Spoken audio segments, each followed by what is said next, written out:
उनको थोड़ा डर लग रहा है। तो कल आपका जो होमवर्क था बहुत कठिन था, मैं मानता हूँ। केवल एक छात्र के ही 12 अंक आए हैं, बाकी कम अंक भी आए होंगे, घबराने वाली कोई बात नहीं है, निश्चिंत रहिए। आज का जो अनुवाद है वो हरियाणा का पिछले साल के जैसा स्टैंडर्ड होगा। ये आपका होमवर्क भी रहेगा। और दो अनुवाद ही करेंगे जल्दी जल्दी आज, तो पहले कल वाले से शुरू करते हैं जी। कल वाला अनुवाद बताइए। करें जी आरम्भ। मैं अपनी स्क्रीन आपके साथ शेयर कर रहा हूँ दोस्तों। तो कल वाले अनुवाद में भी आपने एक शब्द बहुत गलत लिखा है जी। ग्रेट को हमेशा महान नहीं लिखना है। ठीक है। ज्यादातर छात्र एक ही गलती बार बार कर रहे हैं। ग्रेट को लिख देते हैं महान। जब आप ग्रेट को महान लिखते हो ना, तो समस्या बहुत बढ़ जाती है आपके लिए। ठीक। एक मिनट दीजिए, मैं कोशिश करता हूँ दूसरे आईपैड पे चल पड़े, लिखना आसान रहेगा मेरे लिए।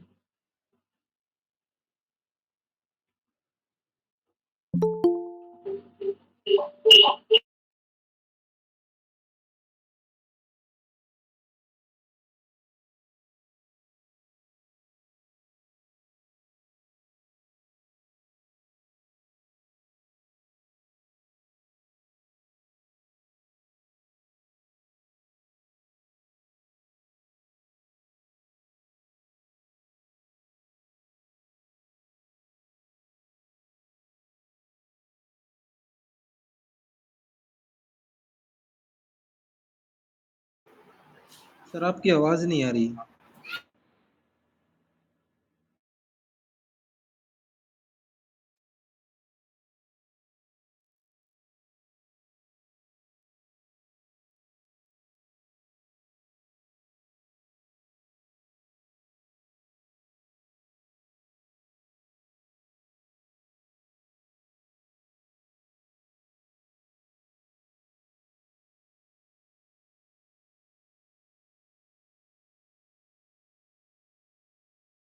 हाँ जी, अब आ रही होगी जी आवाज।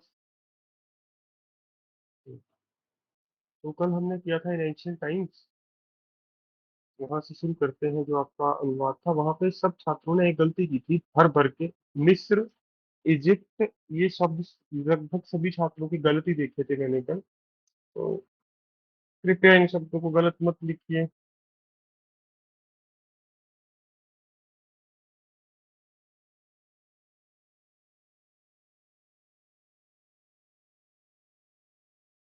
क्या कोई छात्र मेरे लिए पहली लाइन पढ़ देगा इसकी?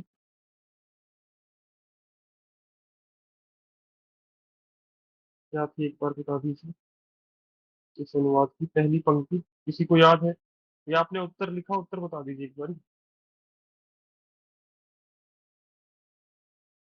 दी end in the Roman empire से आरंभ कर दूंगा। पहली पंक्ति क्या थी? इन एंशियंट टाइम्स, मुझे भी In उतना ही याद है। ancient times, in ancient hmm. times, हम्म।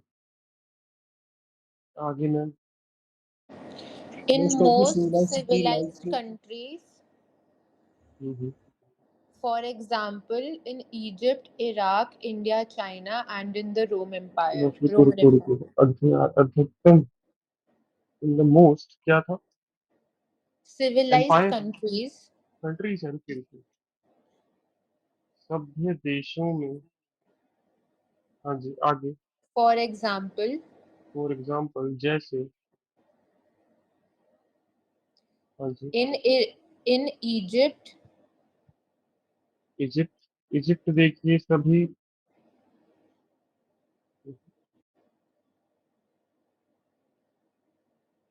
हाँ जी, इसके बाद में Iraq, इराक देखो।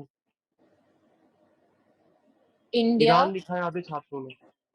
एक छात्र ने तो इंडिया भी लिख दिया। और China, आगे तो चाइना, चीन। and in the Roman Empire. बस ठीक है। तथा रोमन साम्राज्य में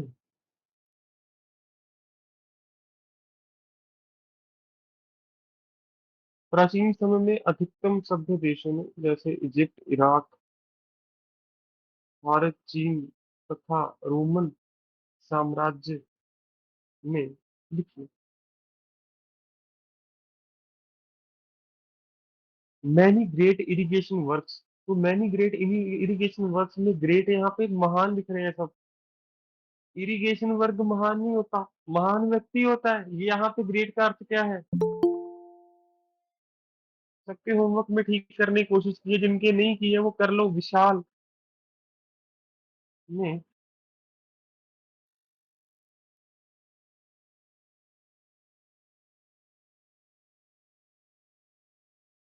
मैनी ग्रेट वर्क होता है। कई विशाल सिंचाई, सिंचाई शब्द भी कई छात्रों ने गलत लिखा है। सिंचाई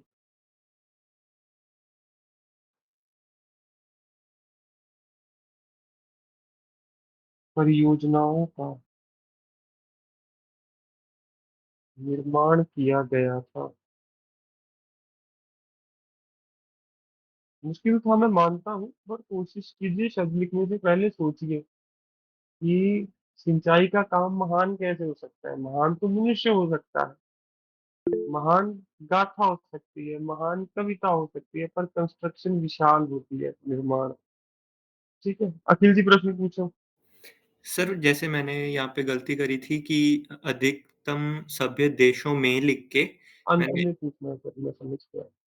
हाँ, क्या प्रश्न है? अंत में पूछना है। आगे एक ठीक। बार करने दीजिए मुझे। In very hot countries water is even carried in underground channels. अब अंडरग्राउंड चैनल को आप चैनल चैनल चैनल मत लिख दीजिए। चैनल को आप भूमिगत मार्ग कह सकते हो, भूमिगत माध्यम कह सकते हो, भूमिगत नाले तक कह सकते हो, पर चैनल मत लिखिए यहाँ पे। ठीक है, आइए लिखिए। In very hot countries water is carried out in underground. लिखिए। अत्यधिक गर्म देशों में।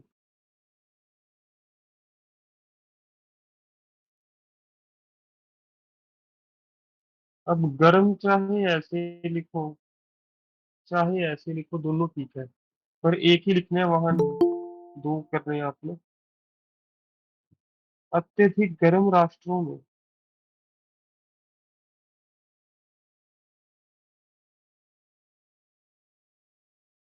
पानी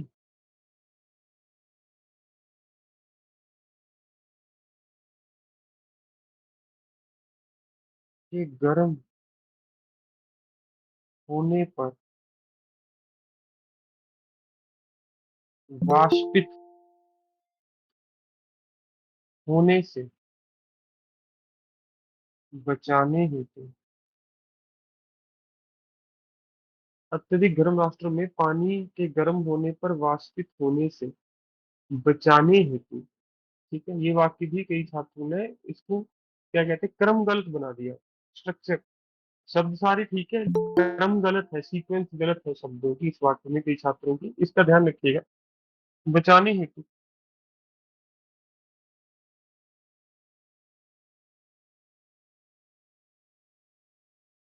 भूमिगत मार्गों से भी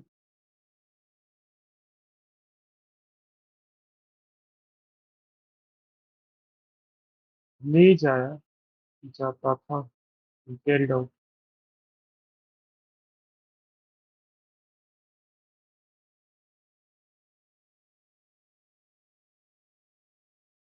आगे है जी। इन मॉडर्न टाइम्स, आधुनिक समय में या नवीन युग में, मॉडर्न टाइम्स को नवीन युग भी कह सकते हैं, great dams have built across reverse and these are used for more than one purpose, hence they are called multi-purpose undertakings। Undertakings यहाँ पे परियोजना है। ठीक है, जब डैम बनता है, डैम को हमेशा परियोजना ही कहा जाता है, परियोजना जिससे बड़े स्तर पर लोगों को लाभ हो। योजना के आगे परि शब्द लगा है। ठीक है, तो आइए इसका उत्तर लिखते हैं आगे अगली पंक्ति का। मॉडर्न टाइम्स, आधुनिक समय में या आधुनिक युग में,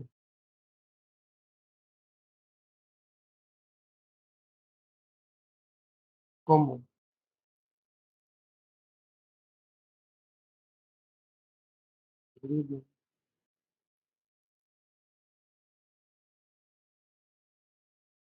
नदियों पर विशाल बांध, बांध में चंद्र बिंदु है। जिसका ये चंद्र बिंदु वाला शब्द था उसके 10 से कम अंक ही आए, चाहे कितना भी अच्छा लिखा हो। और चंद्र बिंदु आप सही जगह पर प्रयोग कीजिए। कई छात्रों का चंद्र बिंदु हवा में उड़ रहा होता है, बिंदु कहीं दूर घूमने जा रहा है, ऐसी हरकतें मत करो। ठीक है, मात्रा बिल्कुल सही जगह पे लगाओ। ठीक है।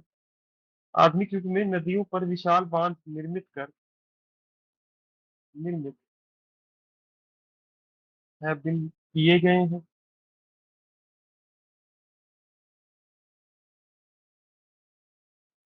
एंड दीज आर यूजफुल, तथा इन्हें एक से अधिक उद्देश्यों हेतु प्रयोग किया जाता है। तथा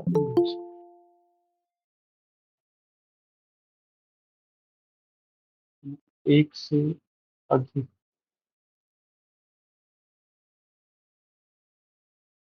उद्देश्यों हेतु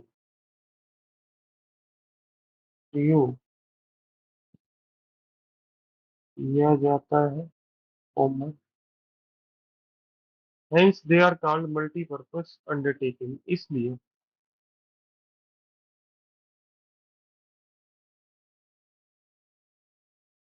इन्हें बहुउद्देशीय परियोजना की संज्ञा दी गई है।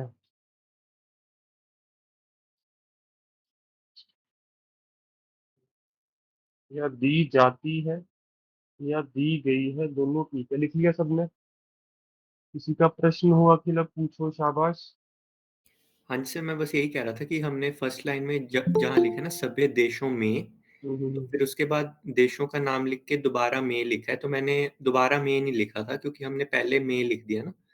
क्या दोबारा ही लिखना होता है मतलब? सभ्य देश लिख लो, हाँ, आपकी बात ठीक है। अच्छा, दो बार मैं नहीं लिखना चाहिए था, वैसे भी ठीक है, कटिंग मत करना अगर ऐसा है। हाँ जी, हाँ जी, ठीक है सर। ठीक है। और बताइए, और किसी का प्रश्न हो, कोई शब्द आपको गलत लग रहा हो, जल्दी बताइए। सर आपने सेकंड लाइन में जैसे उसमें लिखा हुआ है संस्कृत, तो आपने इसमें नहीं लिखा हुआ। क्या मैम, मैं समझा नहीं क्या कह रहे हैं। उसमें इंग्लिश में उसमें लिखा हुआ है संस्कृत सेकंड लाइन में, आपने इसमें नहीं लिखा है ट्रांसलेशन।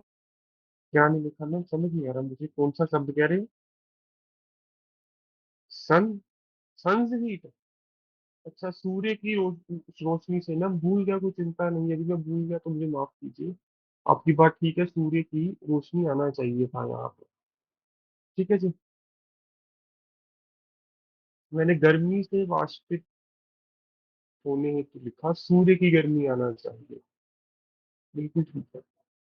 परंतु यदि आप बाद में मैं अपनी गलती में पकड़ लो ना ऐसे, तो कृपया, मेरी विनती है सभी छात्रों से,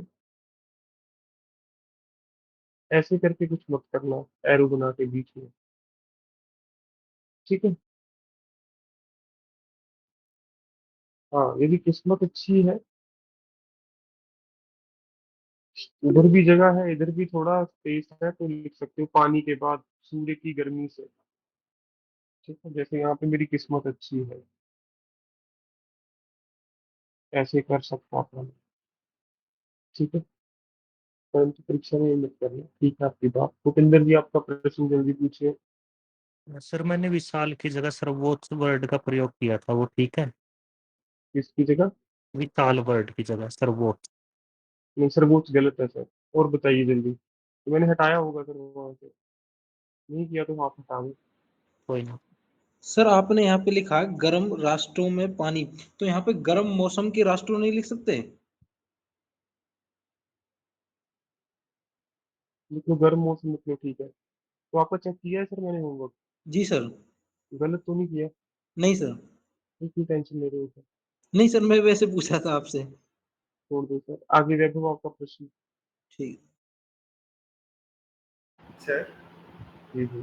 जैसे कि हमने इसमें एंशियंट टाइम्स को प्राचीन समय लिखा है, मैंने इसे गलती से पुरातन काल लिख दिया, तो है तो ठीक है, कोई पंजाबी चिंता डायलेक्ट नहीं, का वर्ड है वो। चल जाएगा, चल जाएगा।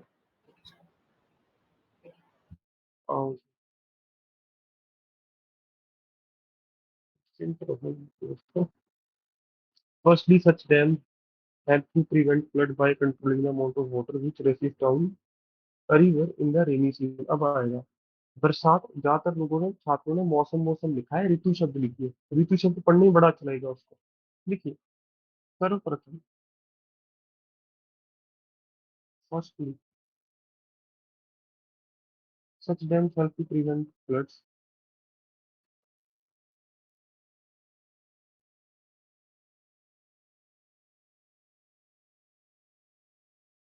ऐसे बांध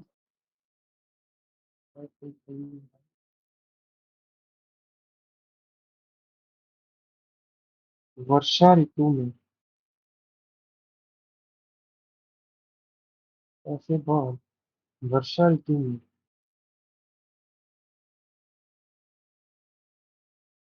नदी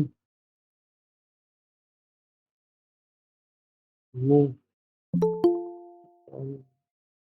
यहाँ पे छात्र ने लिखा है नदी के नीचे। यहाँ पे नदी के नीचे नहीं पानी बहता, नदी में बहता है, याद रखो। बहने वाले पानी की मात्रा नियंत्रित करके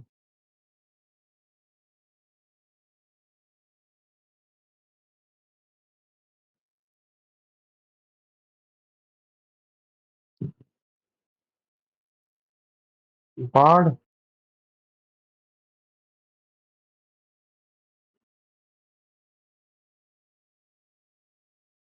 नियंत्रण में सहायता करते हैं।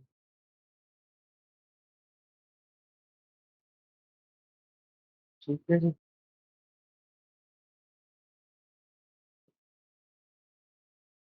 बताओ। बाढ़ नियंत्रण में सहायता करते हैं, आगे है जी। This also prevent an enormous amount of damage and loss to farmer. ये पंक्ति भी ज्यादा छात्र ने गलत लिखी है, ठीक है। इस द्वारा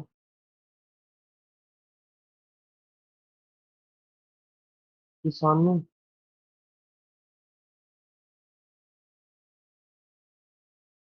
को होने वाली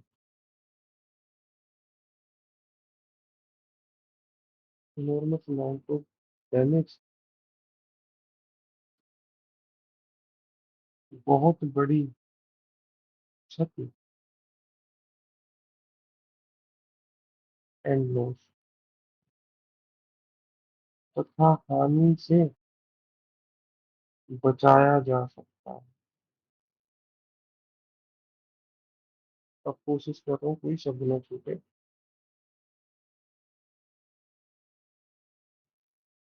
बताइए, कोई प्रश्न इसमें किसी का? निश्चिंत होकर बता सकते हैं आप। नहर वैभव जी लिख सकते हो, भूमिगत नहर। Secondly, bye storing up great quantities of water. Great फिर से यहाँ पे महान नहीं है, बड़ी मात्रा। ठीक है, in artificial lakes behind dam irrigation can be provided for many acres। ठीक है।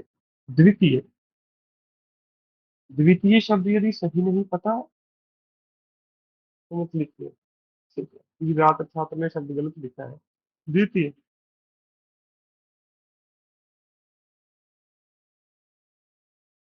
बांधों,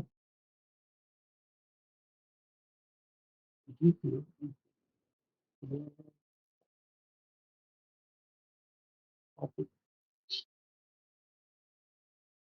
द्वितीय बांधों के पीछे बनी कृत्रिम झीलों में अत्यधिक मात्रा में या बड़ी मात्रा में जल भंडारण करके from irrigation can be provided for many acres. ठीक है।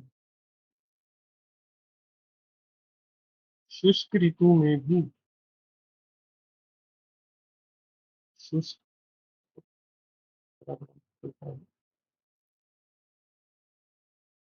शुष्क ठीक है, शुष्क षटकोण वाला शहर पर ऋतु में भी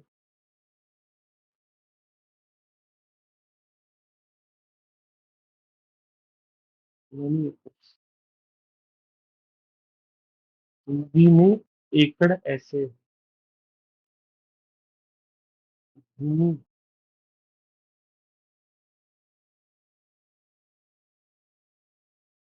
हेतु सिंचाई उपलब्ध कराई जा सकती है। एमबी है।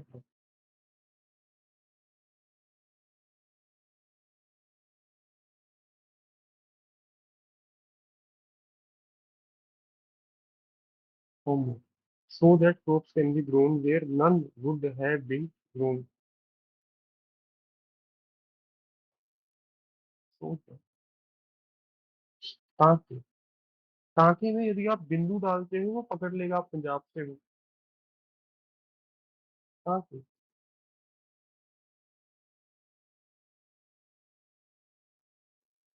उस क्षेत्र में फसल भी लिख सकते हो। उस भूमि में उस फसल उस क्षेत्र में फसल उगाई जा सके।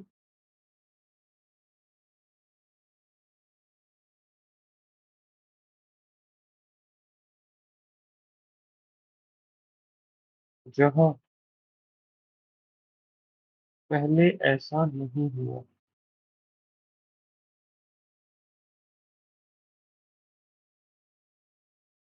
ठीक है, जहाँ पहले ऐसा नहीं हुआ हो, ऐसे ही नहीं हुआ हो मतलब फसल नहीं उगाई। ठीक है, ये प्रश्न इसमें जल्दी बताओ। सब संतुष्ट। Hardly the water stored up behind the dam is made to generate electric power by letting it। पीछे पंक्ति की ज्यादातर छात्र पता है क्या लिखते हैं? टरबाइनों द्वारा सूखा पड़ना नहीं लिख सकते विशाल जी, वैभव जी गलत है।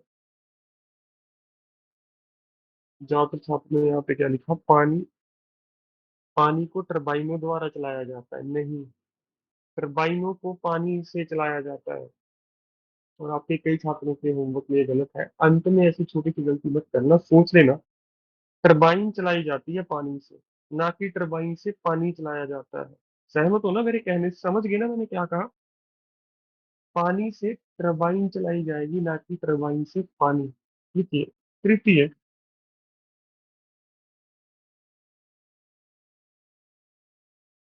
The water stored up behind the dam is used to generate.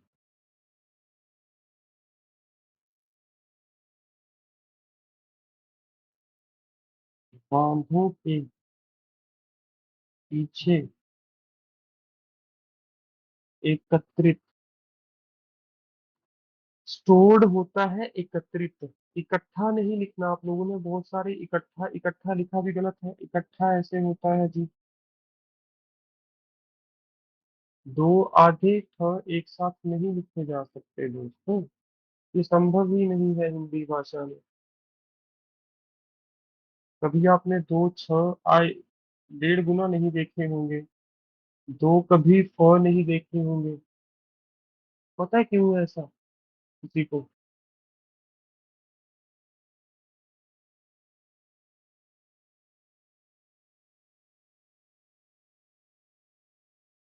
पहले ये याद है आप सबको?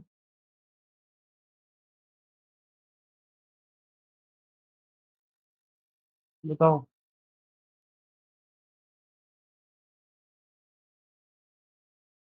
अब मैं चीज समझने वाली लिख रहा हूँ, सारा नहीं लिख रहा। ये पता है ना सारा क्या है? ये शब्द, इस पंक्ति वाले और इस पंक्ति वाले शब्द, कभी भी 1.5 गुना नहीं लिखे जाते। हाँ, कभी 1.5 गुना नहीं देखोगे आप। हाँ, कभी 1.5 गुना नहीं देखोगे। झ कभी नहीं देखोगे, घ कभी नहीं देखोगे। यदि ये 1.5 गुना देखे तो शब्द अशुद्ध है। और आपने इकट्ठा जिन छात्रों ने 1.5 गुना लिखा ना, वो बहुत बड़ी गलती है। उसका अर्थ है आपको हिंदी के क ख ग भी नहीं पता अभी। समझ गए जी? ये पहले शायद कई छात्रों को ना पता हो हिंदी भाषा में। मुझे लगता है ज्यादातर छात्रों को ये नियम आज पहली बार सुनने को मिला होगा। पर हाँ, ये नियम है। तृतीय, हाँ तीसरा लिख लो सर। थर्डली तृतीय ही होता है, फर्स्ट सेकंड थर्ड। तृतीय नहीं लिखना, कुछ और लिख लो। आप तीसरे रूप में लिख लो।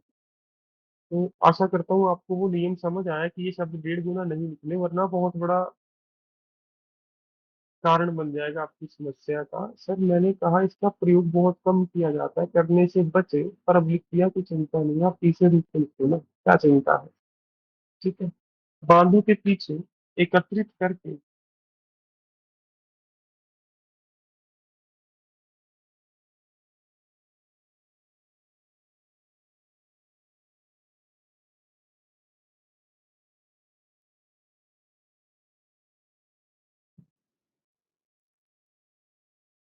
ठीक है, ये बांधों के पीछे एकत्रित करके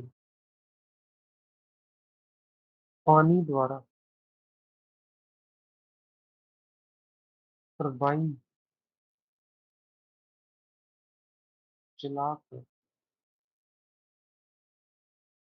विद्युत ऊर्जा, ऊर्जा शब्द शुद्ध शुद्ध में आ सकता है भी, उत्पन्न की जाती है। पानी द्वारा या पानी के माध्यम से भी लिख सकते हैं। ठीक है जी, सबका उत्तर हो गया।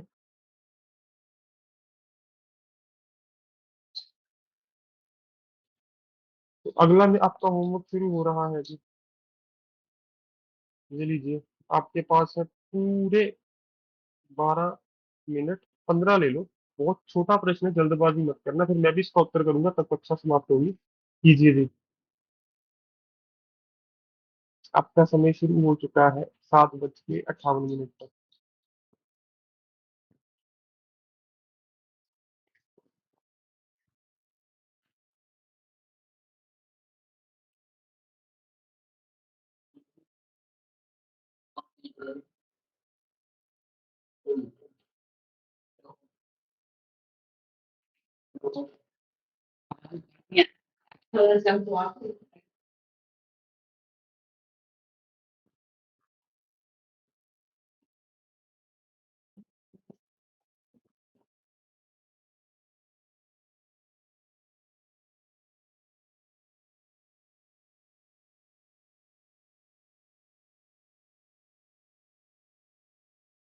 इसका उत्तर मैं करवाऊंगा आपको, जाइएगा मैं।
हाँ जी, अभी रहता है कि छात्रों का बताइए, ये शुरू करें। ये हरियाणा का लेवल है जी। ये अनुवाद हरियाणा के लिए ही बनाया गया है, बिल्कुल वैसे ही जैसे वो एक साथ शब्द देते हैं ना। मैंने यहाँ पे चाइना, नेपाल, भूटान लिखा है। संध्या शब्द 3 4 वो एक साथ देता है हर बार। और पिछले 4 दिनों से आप बहुत मुश्किल मुश्किल अनुवाद कर रहे थे। मैं आपसे तो धन्यवाद कहता हूँ कि आप मेहनत कर रहे हो इतनी ज्यादा। परंतु वहाँ भी मैं मेहनत क्यों करवा रहा हूँ? यदि कुछ मुश्किल पूछने का मन कर गया ना उसका, तो ये ना हो आप बाद में सोचो कि यार हमने मुश्किल तो कुछ किया ही नहीं। जबकि वास्तव में ऐसे प्रश्न आते हैं हरियाणा प्रीवियस ईयर आप उठा के देखोगे। परंतु इसका ये अर्थ भी नहीं है कि हम सारा आसानी करके चले गए। ठीक है, कर लिया सबने इसका उत्तर? बताओ। तो छात्र रहता है? नहीं।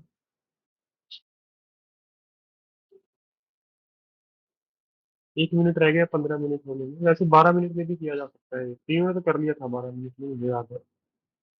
तो मैं इसका उत्तर शुरू कर रहा हूँ जी। आइए, और ये आप सेंड करोगे मुझे, देखना चाहूंगा आपने आसान अनुवाद के साथ क्या किया है।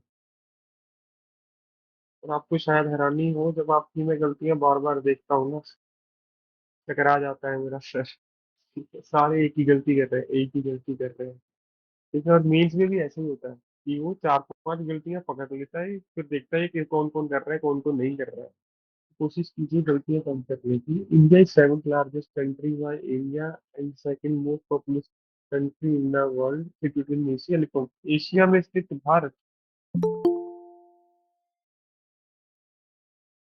एशिया में स्थित भारत।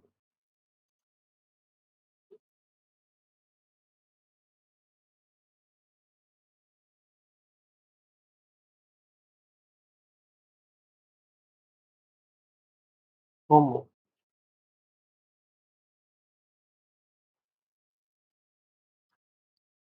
इस संसार में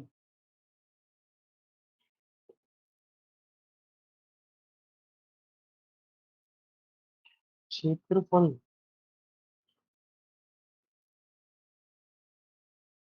के आधार पर 7 शब्दों में दिखाया। 7वां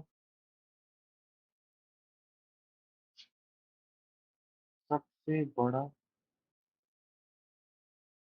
तथा जनसंख्या के आधार पर, जिनमें आबादी लिखा है वो उर्दू वाले हैं।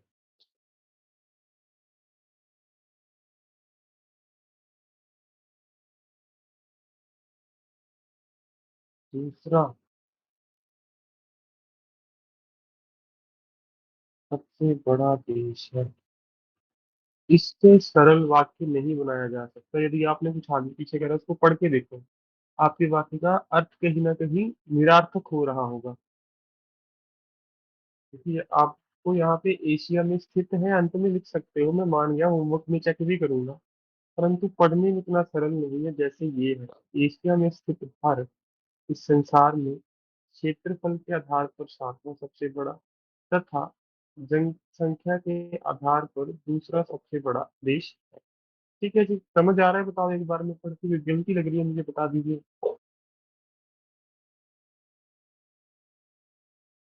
ठीक है, आगे आइए जी। 3 ही वाक्य हैं इस पूरे अनुवाद में, 3 sentences. 3 sides of India are surrounded by Indian Ocean on the south। लिखो।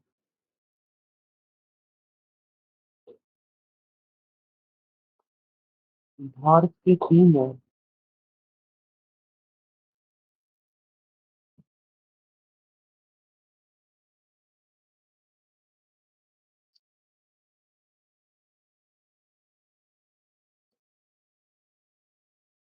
भारत के 3 है। दक्षिण दिशा में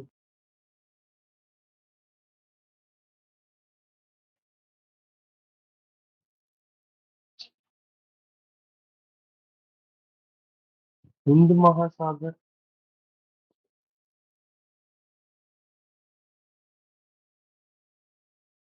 Arabian sea on the south waste.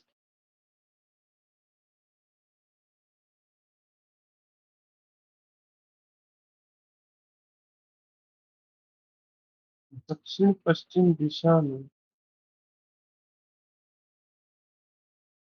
South west दक्षिण पश्चिम होते हैं ना, वेस्ट पश्चिम साउथ दक्षिण, ठीक है। दिशा में अरब सागर, ये सारे शब्द ठीक थे ना, हिंद महासागर, अरब अरब सागर, आपके नहीं थे तो ठीक कर लो। भेजने से पहले थोड़ा ठीक करके भेजना इसको, मुझे चिंता नहीं है, वरना वैसे ही भेज देना, आपको पता चल जाएगा कहाँ खड़े हो। हरियाणा में इसमें तथा bay of Bengal in the south east.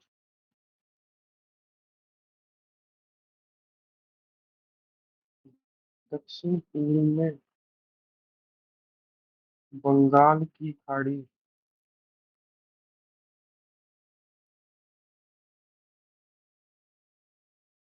Bengal खाड़ी,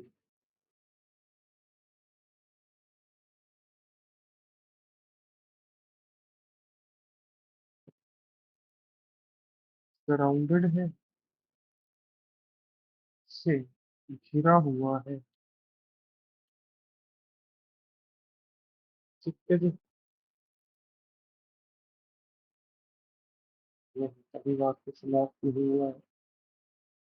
it shares land border with Pakistan, China, Nepal and Bhutan to the north. उत्तर दिशा में, उत्तर दिशा में ये अपनी भूमि सीमा, भूमि सीमा को और क्या लिख सकते हो, बड़ा अच्छा शब्द है। सर सरहदें। सरहद, बहुत बढ़िया। पर सरहद सर बाउंड्री ही होता है, लैंड बॉर्डर को क्या कहूंगा, ये समझते हैं। सर भूरेखा। थल भूमध्य सीमा, रेखा। थल सीमा, भूमध्य रेखा कुछ और है, ठीक है। थल सीमा ज्यादा अच्छी है, जल सेना, थल सेना, वायु सेना, सुना है ना आपने।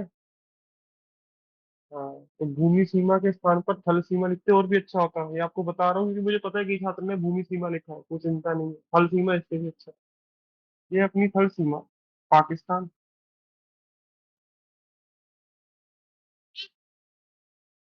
चीन, नेपाल,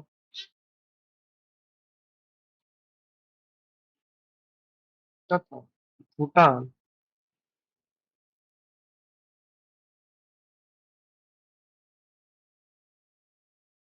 गलत है, and Bangladesh and Myanmar to the east,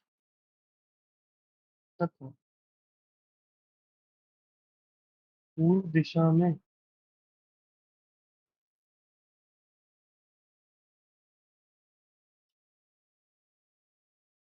Bangladesh,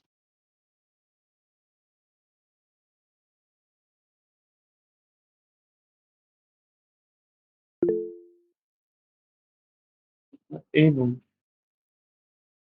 Myanmar, ऐसे लिखा जाता है, देखना, से साझा करता है। मुश्किल था वाक्य, पर अभी मेरे को शुरू किए हुए 8 मिनट भी नहीं हुए, ठीक है, 57 पे शुरू किया था, 7 मिनट हुए पूरे। बताइए, तो इसमें समस्या, कोई डाउट, कोई प्रश्न, जल्दी। सर बांग्लादेश के स्पेलिंग चेक करना है। बांग्लादेश लिखते हो आप, ऐसे लिखना चाहते हो सर? सर ल भी आधा लिखना चाहते हैं। ग के ग सर? सर सॉरी ग। ग, हाँ दूसरा लिख लो ना, हाँ दोनों ठीक है, तो बांग्लादेश बांग्लादेश दोनों लिख लो, ठीक है। नीचे वाला सही है ना, यही कह रहे हो ना सर आप, मैं समझ गया था आप इसकी बात से। या कुछ और, ठीक है, कोई चिंता नहीं। National animal of India is royal Bengal tiger. Bharat का राष्ट्रीय पशु क्या है? रॉयल बंगाल टाइगर, अर्थात बाघ भी लिख सकते हो क्लियर करने के लिए, अन्यथा रॉयल बंगाल टाइगर। टाइगर क्या है भारत में, बताओ, हिंदी में टाइगर को क्या चीता। कहते हैं? चीता? शेर बाघ जी सर। शेर बाघ शेर है, लायन होता है शेर लायन है, सर, टैक्स सर भी सही है। बाघ होता है सर। बाघ बाघ है, बाघ। बाघ है। राष्ट्रीय पशु बाघ है, हिंदी में चीता नहीं है, ना ही लायन है। ठीक है, कोई बात नहीं। बंगाल, रॉयल बंगाल टाइगर ही लिख दो, समझ गया मैं। भारत का, 2 मिनट देना।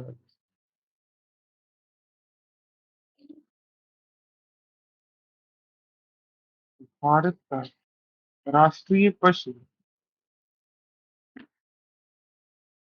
रॉयल बंगाल टाइगर, पहले हिंदी में लिखिए। देखो, अब ज्यादा अच्छा करना है तो आप लिख सकते हो अर्थात बाघ, ये बहुत अच्छा लगता है उसको। सर टाइगर में बड़ी ई आएगी या छोटी ई? छोटी गन, बाघ है, comma. National bird of India is peacock. Bharat का राष्ट्रीय पक्षी मोर है।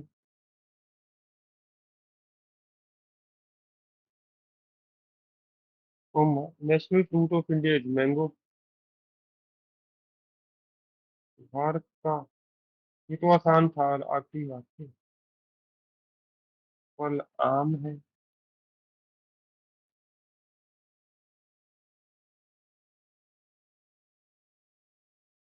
National flower of India is lotus. किसी ने फूल तो नहीं लिखा?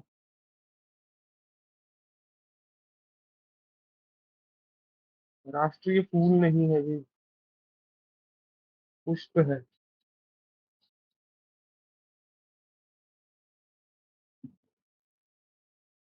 तथा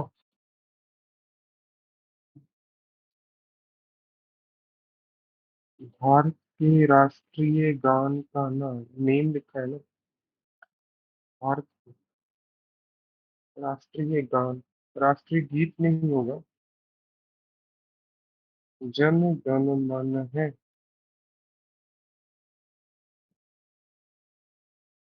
ये बताओ, मैंने सही लिखा है जन गण मन, या गण है? बस यहीं पे अंत हो जाएगा आपका। इस कक्षा की अंत करता हूँ यहीं पे, और आशा करता हूँ थोड़ा ही किया हमने, शनिवार है आज, और इतना ठीक है, बहुत है आज के लिए। 1 घंटे की कक्षा रही हमारी लगभग। तथा अब इनके प्रश्न वो पूछिए, बाकी छात्र जा सकते सर हैं। होमवर्क। होमवर्क यही था मैम आपका, यही दोगे आप मुझे भेजोगे?